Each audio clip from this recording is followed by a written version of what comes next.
Here are some digital press release tips. For one, Google only uses the first 70 characters of your headline.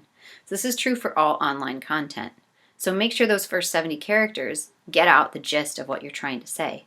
You want to skip subheads. Sometimes you will see these directly underneath the headline that gives kind of a fuller explanation. Google skips them, so they only preview the first 140 characters of your release. That includes the headline and your lead. So you don't need to worry about them as much. You want to use keyword research tools to find out which terms get the most searches. Obviously, during this time of lockdown and quarantine and stay at home, if you are selling a product that would help ease that transition, then you want to make sure you have those terms in there so that when people search those, your company comes up with top rated face mask or homeschool apps or delivery, free toilet paper delivery, whatever you're trying to sell, that it is relevant to search queries. You want to spell out the website links and embed. This is important because you don't want to just hyperlink in a press release. You want to make sure that you have their website links, the clean version. So it should just be like www.facemax.com. As well as hyperlinking that actual website. When you hyperlink it, you want to make sure that you open a new web page option. So you will direct them to a new web page. So your press release is still open, and then in another window, they have the actual website that you're trying to bring them to. You don't want to do no more than 2 or 3 links like this max in a press release. I would lean closer to 2. You just don't want to overwhelm your reader. In regards to digital press release, images are huge. Most of them resemble more of an infographic rather than an actual news story.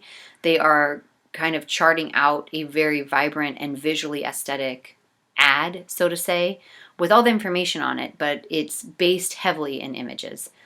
You want to make sure that you hit this digital press release on all major social media platforms that journalists use. So you want to use Facebook and Twitter and LinkedIn and Google+, but you might also want to hit up Instagram and Snapchat or TikTok if it applies.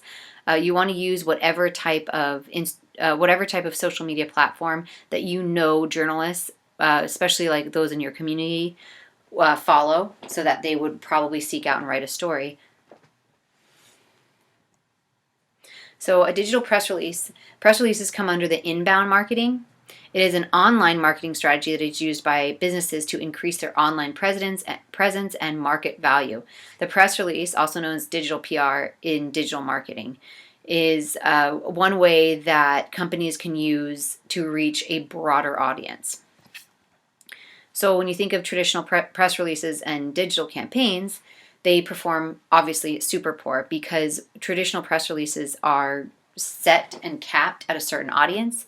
They are normally on some sort of document, some sort of required download when they're reached out. So most of the time people aren't even going to open them.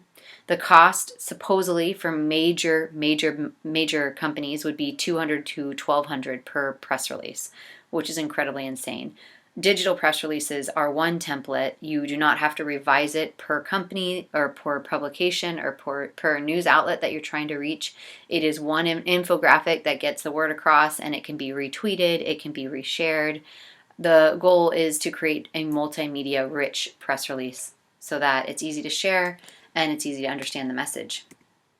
Here's an example of a successful digital press release from General Electric. As you can see, it is image heavy.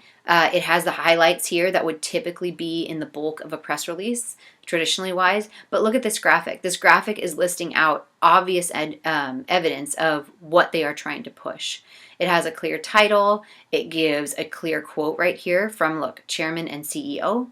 So it has your authority source. It has highlights. It gives the company name. It clearly identifies what they are trying to promote. This was a very successful press release that generated 17.5 million and 3,500 mentions on social media.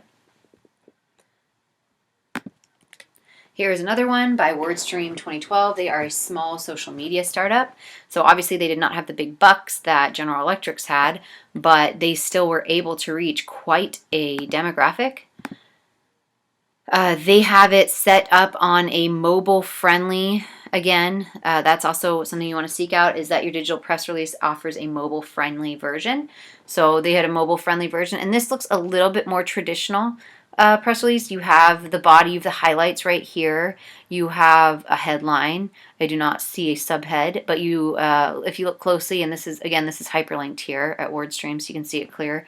But it also has, you know, the infographics down here. But within this is the quote from the CEO.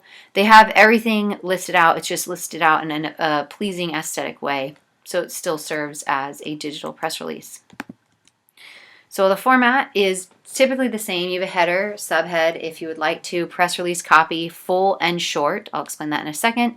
Your image thumbnails with download links. So you want to make sure that it's easily accessible. It offers all the information that it needs to have. People are not going to have to wait for it to download, that sort of thing. You have social buttons, which everyone's familiar with, so you can contact directly the Twitter, LinkedIn, Facebook, Instagram pages of the company. There's links to further reading. So if there's studies renouncing like how well your product is, or if there's reviews on your product or past stories about the event you're trying to get them to cover, then you definitely want to link those in. There's also a ton of video and audio and infographics in order to make it visually aesthetic, as well as backing up the credibility of your digital press release purpose. So back to the press release copy, full and short. So think about when you do a bio, and you'll have a small bio on Instagram, but if you go to your LinkedIn, you have a full bio. So the press release copy, full and short, will give kind of a shorter version on, say, the digital press release.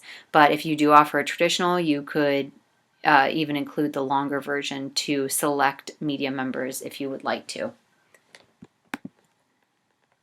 The tracking performance for a digital press release allows for direct performance tracking. So you can see who has opened. There's some companies that offer ways to measure who has even opened the email, who has reshared it, who's retweeted it, how effective your actual your performance is very easy to measure when you are sending out a digital press release.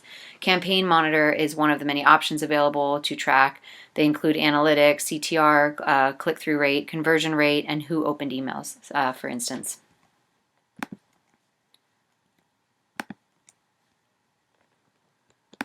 All right.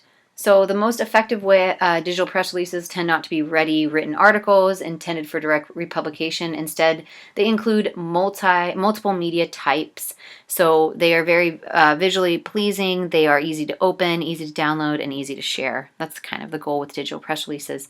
Our traditional press releases, just to wrap it up, offer a more paper-heavy, in a sense, more news story-ish feel. What you will see often with traditional press releases is some journalists will take your press release and redistribute it out as a story. So they may add a few more things, but you will see your quotes in there. Hopefully they double check the quotes, but they will use those press releases as a story launchpad as well. So neither version is lacking in regards to, it just depends what purpose you have for its development, for its launch, for its campaign, whatever campaign it's attached to.